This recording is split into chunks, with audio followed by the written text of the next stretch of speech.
हे what's up guys, welcome back once again. आज की कहानी दो इंसानी प्रजातियों के बीच है, जिसमें से एक है आम आपके और हमारे जैसे लोग और एक है वो लोग जो खुद की शक्तियों से कुछ ऐसी चीजों का आविष्कार कर सकते हैं जिसका सिर्फ एक आम इंसान कल्पना कर सकता है। इन लोगों को कहा जाता है मेस, जिसके राजा हैं मॉडरेट। उसने अपनी शक्तियों के बल पर न जाने कितने प्रजाओं के राजाओं को खुद के सामने घुटने टिकवा दिए और उसी सफर के दौरान अब उसके सामने खड़ा है किंग लूथर, जिसकी सेना बहुत बुरी तरह से हार रही है क्योंकि वो सिर्फ तलवारों से लड़ रहे हैं, लेकिन सामने वाला ताकतवर शक्तियों से, जिससे शक्तिशाली कुछ भी नहीं है। लेकिन यहीं पर हम सोचने में सबसे बड़ी गलती करते हैं। किंग लूथर के पास भी कुछ ऐसा है जो मॉडरेट से भी बड़ा है और शक्तिशाली है, जिसे एक्सकैलिबर के नाम से जाना जाता है। ये एक शमशीर है जिसकी छाव में आज लूथर का साम्राज्य खड़ा है। उसी की मदद से मॉडरेट के जादू को खत्म कर देता है वो और इस जंग को जीत जाता है। लेकिन इसके बाद राजा की प्रशंसा हर जगह होने लगती है। लोग उसे मान सम्मान देने लगते हैं, जिसे देखकर उसके खुद का भाई जलने लगता है। उसके अंदर अब उस सिंहासन की लालसा आ गई है जो उसके बड़े भाई को विरासत में मिली थी, पर वो जानता था कि उस तलवार के आगे कोई टिक नहीं पाएगा। इसीलिए उसने एक डीमन की मदद ली, जिसे उसे अपनी बीवी की बलि देकर नींद से जगा दिया और कहा कि वो राजा के परिवार को खत्म कर दे, जिस काम में वो लग गया। पर जब राजा को पता चला कि ऐसा कुछ होने वाला है तो वो अपनी बीवी और बच्चों को लेकर पोर्ट पर आ गए थे और एक नाव पर जल्दी जल्दी बैठने को कहा। इस दौरान वही डीमन आ जाता है जो रानी को मार देता है, लेकिन राजा अपने बच्चों को नाव से दूर भेज देता है और खुद ही उस डीमन से लड़ना शुरू कर देता है। दोनों के बीच काफी भयंकर लड़ाई होती है, वो भी पानी के नीचे। लेकिन हमें यहाँ ये नहीं बताया जाता कि जीता कौन, पर इतना जरूर पता है कि जिसके पास वो तलवार होगी जीत उसी की होगी। तो शायद यहाँ राजा जीत गया होगा और पानी के नीचे रहने से उसकी मौत हो जाती है। इधर उसका बच्चा नाव से तैरते तैरते रोम शहर पहुंच जाता है, जहाँ पर कुछ वैश्या उसे देखकर फौरन गोद ले लेती है। इधर प्रजा में हड़कंप मचा था कि अब राजा मर चुके, तो अगला राजा कौन बनेगा। तब वेटिकन बड़ी ही चालाकी से खुद को राजा घोषित कर देता है और फिर शुरू कर देता है अपना जिल्लत भरा शासन, जिसमें इंसानों को इंसान नहीं जानवर समझा जाता है। वेटिकन को सिर्फ ताकत चाहिए थी, जिसके लिए उसने अब तो मेज टावर को भी बनवाना शुरू कर दिया। हालांकि वो खुद मेज नहीं था, लेकिन उसे वो ताकत चाहिए थी जो कि मॉडरेट के पास थी। उधर अब आर्थर भी ब्रॉदल में रहकर बड़ा होना शुरू हो गया है। इस दौरान उसने मार लड़ाई वगैरह चोरी चकारी सब कुछ सीख लिया है। ऊपर से उसका दिमाग भी बहुत तेज है और इसीलिए वो हर किसी से जीत जाया करता है। धीमे धीमे करके अब 20 साल का समय गुजर जाता है। प्रजा में अब खलबली मच चुकी है क्योंकि मेज टावर का काम पूरा हो गया। उसी दौरान एक और परेशानी आ गई थी। दरअसल पोर्ट का पानी सूख गया, पर सिर्फ यही नहीं, उसी पोर्ट में इन्हें वहां एक्सकैलिबर स्वॉर्ड भी दिखती है जो एक विशाल पत्थर में गड़ी हुई थी। ये देखकर वेटिकन फौरन बाहर आया और देखा कि हर कोई उसे बाहर निकालने की कोशिश कर रहा है, लेकिन किसी से ये काम नहीं हो रहा है। पर ऐसा क्यों? इसी सवाल का जवाब को पाने के लिए वो एक डीमन के पास गया, जिसने बताया कि इसे सिर्फ राजा का खून ही बाहर निकाल सकता है जो अभी जिंदा है। तो उसे ढूंढो और उसे यहाँ लेकर आओ। अब जब वेटिकन को ये बात पता चलती है तो उसने फौरन अपने आदमियों को काम पर लगा दिया और जितने भी लोग आसपास के जिलों में काम करते हैं उन्हें जबरदस्ती यहाँ लाने का हुक्म दे दिया गया, क्योंकि उसे किसी भी तरह करके वो तलवार चाहिए थी जिसके जरिए वो मेज टावर की ताकतों को भी हासिल कर सकेगा, वरना वो सिर्फ एक पत्थर की इमारत बनकर रह जाएगी।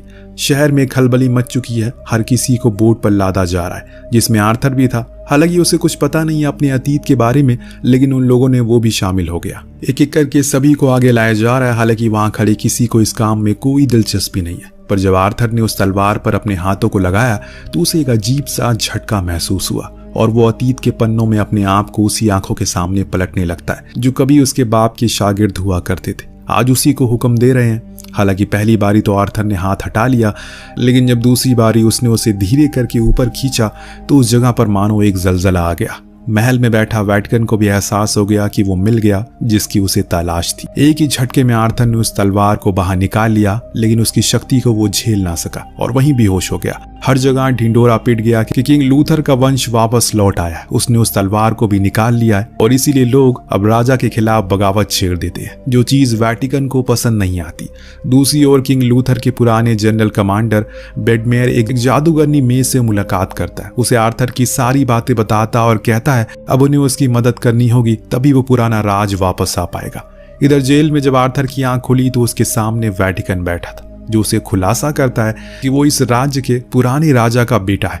वो ही है सिर्फ उस तलवार की शक्तियों को काबू में कर सकता है, पर खुद का भौकाल कायम रखने के लिए वो अब आर्थर का सर कलम करने वाला है। पूरी प्रजा के सामने, ताकि सभी को पता चल सके कि वो कितना शक्तिशाली है और किसी से भी नहीं डरता। तो वहीं आर्थर को सभी के सामने ये कहना होगा कि वो राजा बनने के काबिल नहीं है और उसके पिता एक कायर राजा थे, तभी उसकी दोस्तों की जान बख्शी जाएगी, वरना उसके साथ वो भी मारे जाएंगे। तैयारी शुरू की जाती है। बाहर लोगों का हुजूम इकट्ठा हो चुका है। जिन्होंने अब बाहर आते हुए आर्थर को देखा, उनकी आंखों में एक उम्मीद है कि वो उनकी तकदीर को बदल कर रख देगा। लेकिन अभी आर्थर को खुद के दोस्तों की जान बचानी है, इसीलिए वो वही करता है जैसा वेटिकन ने उसे करने को कहा। कुछ समय के बाद अब उसे भी उसके सामने सजा दी जाने वाली थी, लेकिन तभी जादूगर मतली के लोग अपना जादू दिखाते हैं और जितने भी जानवर थे उन्हें अपने वश में कर लेते हैं। तो दूसरी तरफ बेडमेयर के लोग हमला शुरू करते हैं। इसी मौके का फायदा उठाकर एक आदमी आर्थर और उस तलवार को लेकर नदी में कूद जाता है। इसके बाद हम उस बेडमेयर को एक खुफिया अड्डे पर देखते हैं, जहां वो उसे बताता है वो किंग लूथर का एक लौता बेटा है जिसे अपना हक जताना होगा, इस पूरे साम्राज्य फिर से खुशहाल बनाना होगा। लेकिन आर्थर को इस जिंदगी को जीने में कोई दिलचस्पी नहीं है। वो सभी से लड़कर जाने लगता है, पर उसे कोई जाने नहीं देता। तब उस समय उसकी वहां खड़े लोगों को भिड़त हो जाती है, जिसके चलते उसने फिर से एक्सकैलिबर को उठा लिया। लेकिन इस बारी भी वो उसकी शक्तियों को झेल नहीं पाता और बेहोश हो जाता है। तो मैथिली को एहसास हुआ कि उसे कुछ याद ही नहीं है। एक्सकैलिबर उसे अपनाने से कतरा रही है। पहले हमें उसके अतीत से उसे रूबरू करवाना होगा, जो आज भी एक रहस्य है लोगों के लिए। इसे हमें डेक्लैंड जाना होगा, पर बेडमेयर उसके लिए राजी नहीं था, क्योंकि वहाँ अच्छे और बड़े मेज जाने से डरते हैं, पर उसके अलावा कोई और चारा नहीं है। इसीलिए ये लोग अब अगले दिन उसे लेकर उसी जगह लेकर जाते हैं जहाँ वो आइलैंड है, जो बड़े और खतरनाक जीवों से भरा है, जो इतनी भयानक दिखते हैं जिसकी कल्पना भी किसी ने नहीं की होगी। और उसी जगह पर आर्थर को अकेले छोड़ दिया जाता है, जहां वो उन सभी से लड़ता है। पर एक समय आता है जब उसके सामने कुछ बहुत ही खूंखार भेड़िए खड़े थे। वो अपनी तलवार बाहर निकालता और एक पत्थर पर लगाता है, जिसकी शक्तियां अब उसके अंदर आने लगी थी। इस दौरान उसे अपने पिता का वो पल दिखता है जिसे आज तक सभी से छुपा कर रखा गया था। दरअसल जब उस रात किंग लूथर भाग रहे थे, तो उनके सामने जो डीमन आया था उसे लड़ने के लिए, वो असल में कोई और नहीं बल्कि खुद वेटिकन ही था, जिसने अपनी पत्नी का बलिदान दिया ताकि वो उस रूप में आकर लूथर को मार सके। लेकिन उस दिन लूथर अपनी एक चाल चल देते हैं और उन्हें उस शमशीर को उछाला और खुद को ही उसके आगोश में कर लिया, यानी कि वो उन्हीं के अंदर जाकर घुस गई। एक्सकैलिबर अगर किसी भी जगह पर गड़ जाती है तो उसे सिर्फ उसका मालिक ही बाहर निकाल सकता है, यानी कि आर्थर। अब धीमे धीमे करके लूथर का शरीर पत्थर का बन जाता है, जाकर पानी में गहराई में समाने लगता है। और यही वजह है कि आज वेटिकन के हाथ वो तलवार नहीं रख सकती। ऐसा नहीं है कि वो उसे कभी हासिल नहीं कर पाएगा, इसके लिए उसे पहले आर्थर को जान से मारना होगा। ये सब जानने के बाद अब आर्थर को समझ आ जाता है कि उसके पिता कौन थे और यहाँ वो किस मकसद के लिए आए। इसीलिए उसे अब उस तलवार को हल्का सा चलाना भी सीख लिया है। अब वापस आते समय बेडमेयर और माली उसे सारी सच्चाई बताते हैं। पहले सारे लोग मिलजुल कर रहते थे, लेकिन वेटिकन ने खुद की लालच के लिए सब कुछ तबाह कर दिया। उसने मॉड्रेड से मिलकर मेज का सबसे बड़ा राजा को मरवा दिया और फिर खुद को दोनों मिलकर ये चाहते हैं कि लूथर को भी खत्म कर दे, ताकि उस तलवार की सारी शक्तियां उनके पास आ जाए, जिसके बाद वो लोग उस किंगडम को आधा आधा करके बांट लेंगे।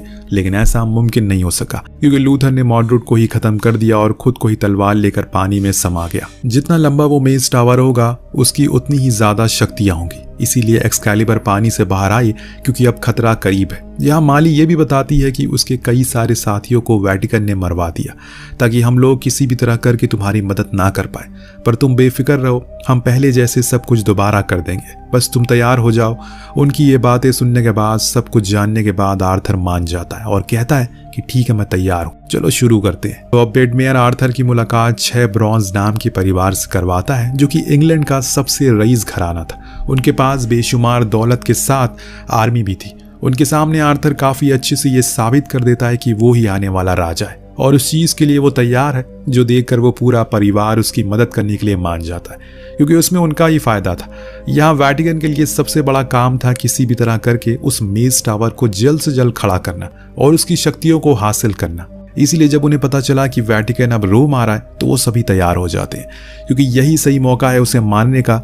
अब सभी तैयार तो हो गए। अब आने वाले समय में वेटिकन भी रोम पहुंचता है, पर उसकी सुरक्षा में काफी गार्ड थे। उसके आसपास इधर ये लोग एक बिल्डिंग में छुपे थे और इनके साथ था बी, जो एक तीरंदाज थी, जिसने अपना निशाना साध। लेकिन जब कुछ देर हो जाती है तो आर्थर कहता है कि उसे कुछ ठीक नहीं लग रहा है। वो सही था, दरअसल वेटिकन को पहले से ही पता था कि उसका वो स्लेव इन लोगों से मिली हुई है, और इसीलिए खुद की जगह उसने अपनी तरह दिखने वाले दूसरे इंसान को भेज दिया, जिसकी चाल ढाल भी कुछ अलग थी, जिस चीज को आर्थर समझ जाता है। लेकिन जब तक वो बी को मना कर पाता उससे पहले ही वो तीर कमान से छोड़ देती है, जो जाकर उस इंसान को लगती है जो था कोई और। अब इनकी जान के पीछे वो सब लग चुके हैं। हालांकि ये सभी भाग तो जाते हैं, लेकिन बीच में इनका सामना इनके सैनिकों से हो जाता है, जिसमें इनके कुछ साथी घायल भी होते हैं। और अब तो मतली की गर्दन पर तलवार थी। अब आर्थर निकलता है अपनी तलवार लेकर जो उसके पिता की थी, और सिर्फ चंद ही पलों में वो इस जगह को शमशान घाट में तब्दील कर देता है, जो देखकर सब हैरान हो जाते हैं। लेकिन अब इन्हें यकीन हो गया है कि एक्सकैलिबर ने आर्थर को अपना लिया है, यानी कि अब सिंहासन की गद्दी डोलने वाली है। सबको मानने के बाद ये लोग अपने अड्डे पर आ जाते हैं, पर वहां तो पहले से ही वेटिकन मौजूद था, जिसके कब्जे में था इनका एक साथी, जिसकी गर्दन पर उसने तलवार रखी। वेटिकन की शर्त थी कि वो उसे तलवार दे दे, जिसके बदले में वो उसे छोड़ देगा। लेकिन बेडमेयर के लोग आर्थर को लेकर चले जाते हैं, जिससे वो उनके साथी को वहीं मार देता है। इस चीज के बाद आर्थर को बहुत गुस्सा आता है। वो अपने दोस्त को बचा नहीं सका और उस बच्चे को भी अनाथ कर दिया, इतनी शक्तियां होने के बावजूद भी, और इसीलिए उसने तलवार को लेक में फेंक दिया। तभी लेक से निकलती है एक मरमेड, जो वापस उस तलवार को पानी से बाहर ले आती थी। आर्थर को अंदर खींचकर उसे उस मंजर से रूबरू करवाती है जो तब होगा अगर वो कुछ नहीं करेगा। दुनिया से इंसानियत खत्म हो जाएगी, हर तरफ सिर्फ चीखें होंगी, चारों तरफ लाशें होगी जिनके ऊपर गिद्ध मंडरा रहे होंगे। उसे जंग करनी होगी, फिर से इस शहर को पहले जैसा बनाना होगा। ये सब देखकर आर्थर समझ जाता है कि उसे अब क्या करना है। ये लोग वहां से अपनी दूसरी खुफिया जगह पर पहुंचते हैं। वहां तो जहन्नुम बना पड़ा है। वेटिकन के सैनिकों ने उन सभी को मार डाला। अभी कमांडर वही था जो आर्थर से कहता है मैथली और बी अभी भी उनके पास है। अगर अब वो चाहता है कि उनकी मौत ना हो तो उसे तलवार उनके हवाले करना होगा। अब आर्थर के पास कोई चारा नहीं था। अगले दिन वो बेडमेयर के हाथों एक्सकैलिबर को वेटिकन को सौंप देता है और कहता है कि 2 दिन बाद वो खुद उसे मिलने के लिए आएगा। अब उस तलवार को पाने के बाद उसने सभी साथियों को वेटिकन ने रिहा कर दिया, क्योंकि जो चीज उसे चाहिए थी वो तो उसे मिल चुकी है। अब आर्थर से भी कोई खतरा नहीं है। इसीलिए वो पहली बार उसे खुद के कैसल में उसे बुलाता है, जहाँ कभी आर्थर के पिता और उसकी माँ बैठा करती थी। पर पर्दे के पीछे खेल कुछ और ही चल रहा था।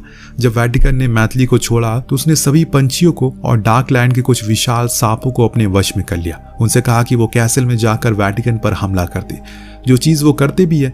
जिस चक्कर में वेटिकन उसी तलवार से उन्हें मारने की कोशिश करता है, पर उसे गलती हो जाती है। हालांकि वो एक को मार तो देता है, पर एक्सकैलिबर अब दीवार में गड़ गई थी, यानी कि वो अब सिर्फ और सिर्फ उसे आर्थर ही बाहर निकाल सकता है। यही मेज का प्लान था। देखते ही देखते बेडमेयर के लोग कैसल पर धावा बोल देते हैं, जो साथ में उन कैदियों को भी रिहा कर देते हैं जिन्हें वेटिकन ने बंदी बनाया था। वहीं बाहर पूरी प्रजा अब आर्थर के सपोर्ट में थी। ये सब देख वेटिकन भागकर फिर से डीमन के पास गया और कहा कि उसे उसी फॉर्म में वापस कर दो जिसमें उसने लूथर को हराया था। इस तरफ आर्थर ने तलवार को बाहर निकाल लिया और अब वो सीधा पहुंच गया उसी केव में जहां उसके सामने था वेटिकन, लेकिन डीमन फॉर्म में, जिसने अपना ही यूनिवर्स बना लिया, क्योंकि उसने मेज टावर की शक्तियों को अनलॉक कर लिया, खोल लिया, और उस यूनिवर्स में वो उस पर भारी पड़ रहा है। तलवार होने के बावजूद भी वो उसके सामने टिक नहीं पा रहा है, जो देखकर वेटिकन ने उसे भी वही कहा जो उसके पिता को कहा था कि तुम इसके काबिल नहीं हो।